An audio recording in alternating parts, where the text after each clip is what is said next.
Students, welcome to online classes.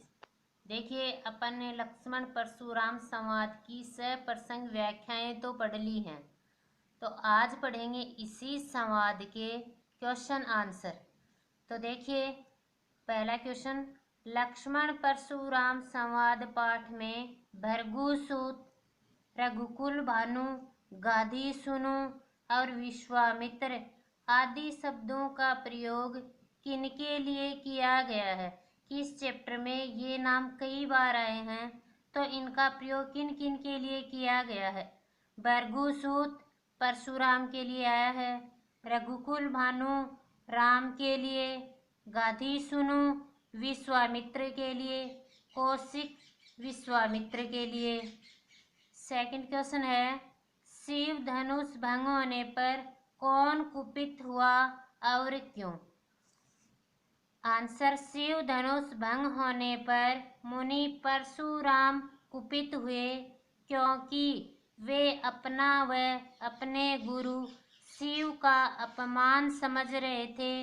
वे शिव धनुष तोड़ने वाले को अपना शत्रु मानकर उसे दंडित करना चाहते थे तथा लक्ष्मण के कथनों से उत्तेजित होकर क्रोध कर रहे थे। इस शिव धनुष भंग होने पर मुनि परशुराम अत्यधिक क्रोधित हुए थे, क्योंकि वे अपना व अपने गुरु शिव का अपमान समझ रहे थे कि जिसने मेरा और मेरे गुरु का अपमान किया है, मैं उसे काल के वशीभूत होने के कारण नहीं छोड़ सकता। आगे देखिए, थर्ड नंबर का क्वेश्चन, परशुराम लक्ष्मण को मंद बुद्धि क्यों कह रहे हैं। परशुराम लक्ष्मण को बार बार कुटिल है, मंद बुद्धि है आदि शब्दों का प्रयोग कर रहे थे, तो क्यों कर रहे थे। आंसर, परशुराम अपने क्रोधी स्वभाव, पराक्रम एवं तेज से अपरिचित होने के कारण लक्ष्मण को मंद बुद्धि कह रहे थे। परशुराम अपने आप को क्रोधी स्वभाव वाला, अत्यधिक पराक्रमी वीर समझ रहे थे। इसी कारण वे अपने आप को एक शक्तिशाली योद्धा मानते हुए लक्ष्मण को मंदबुद्धि कह रहे थे। फोर्थ नंबर पर क्वेश्चन है, जनक दरबार में बैठी सभा हाय हाय क्यों करने लगी। आंसर, परशुराम को लक्ष्मण की ओर अपना फरसा तानते हुए तथा क्रोध वेश में देखकर रक्तपात के भय से जनक दरबार में बैठी सभा हाय हाय करने लगी। कि लक्ष्मण के व्यंग्य वचन सुनकर परशुराम ने अपना फरसा उठाया, तो जनक दरबार में बैठी सभा हाय हाय करने लगी कि न जाने किस प्रकार का अनुचित कार्य होगा। फिफ्थ नंबर पर क्वेश्चन है, शिव का धनुष कैसे टूट गया था। आंसर, राजा जनक ने सीता के स्वयंवर में यह घोषणा की थी कि जो वीर शिवजी के धनुष को उठाकर उस पर प्रत्यंचा चढ़ाएगा, उसी को सीता वरमाला पहनाएगी। इस घोषणा के अनुसार जब श्री राम ने शिव धनुष को उठाकर उस पर प्रत्यंचा चढ़ाने का प्रयास किया, तो वह सहसा टूट गया।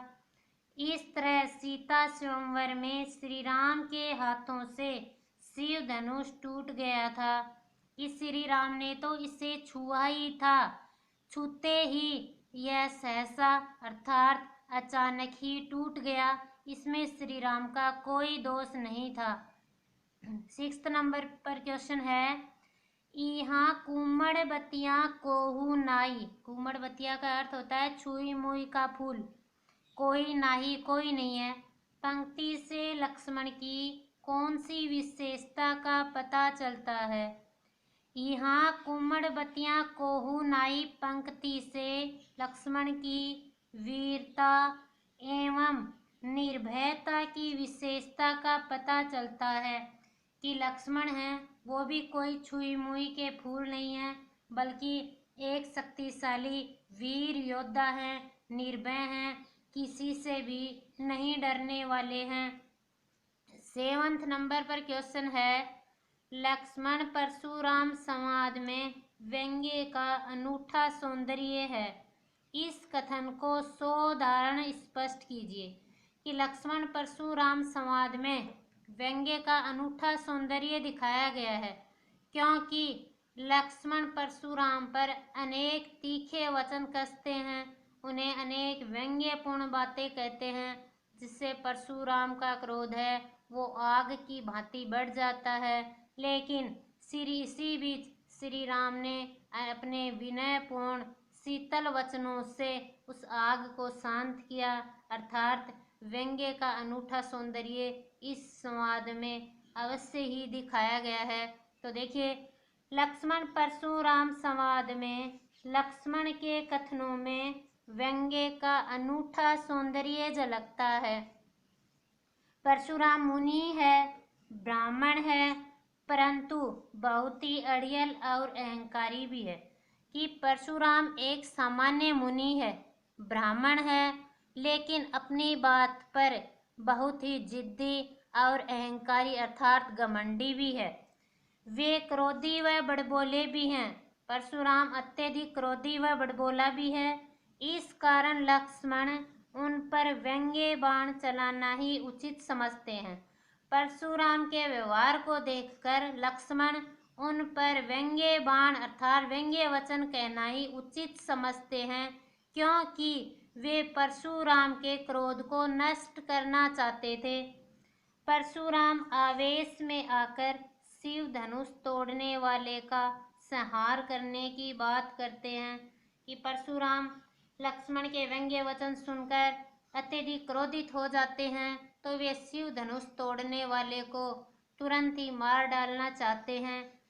तब लक्ष्मण ने कहा कि हमने बचपन में खेल खेल में न जाने कितने धनुष तोड़े हैं, परंतु किसी ने इतना क्रोध नहीं किया।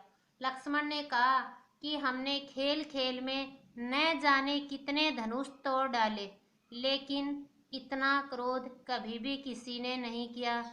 इस एक सामान्य धनुष के टूट जाने से क्या लाभ और क्या हानि, जो आप हम पर इतना गुस्सा कर रहे हो। तो परशुराम ने कहा, यह कोई सामान्य धनुष नहीं, बल्कि मेरे गुरु शिव का धनुष है। तब लक्ष्मण ने व्यंग्य प्रहार कर कहा कि आप माता पिता के ऋण से तो पहले ही मुक्त हो चुके हो। कि आपने अपने माता पिता की मृत्यु की है, तो उनके ऋण से तो उनका ऋण तो आप पहले ही उतार चुके हो। अब आप पर गुरु ऋण ही बाकी बचा है। अब आप पर गुरु का ऋण भारी पड़ रहा है। लंबे समय से वह ऋण चुकाने के कारण उसका ब्याज भी बढ़ गया होगा। कि अब आप पर गुरु का ऋण ही भारी पड़ा हुआ है, जिससे अधिक दिन बीत जाने के कारण उसका ब्याज भी बढ़ गया होगा। तो आप किसी हिसाबी को बुला लीजिए, मैं तुरंत अपनी थैली खोलकर आपका हिसाब चुका दूंगा, अर्थात गुरु ऋण से भी आपको मुक्त कर दूंगा। तब इस प्रकार इस अंश में व्यंग्य की सुंदर व्यंजना हुई है। थैंक्स। आप हमारी ऑनलाइन क्लास को स्टेप बाय स्टेप पढ़ते रहना।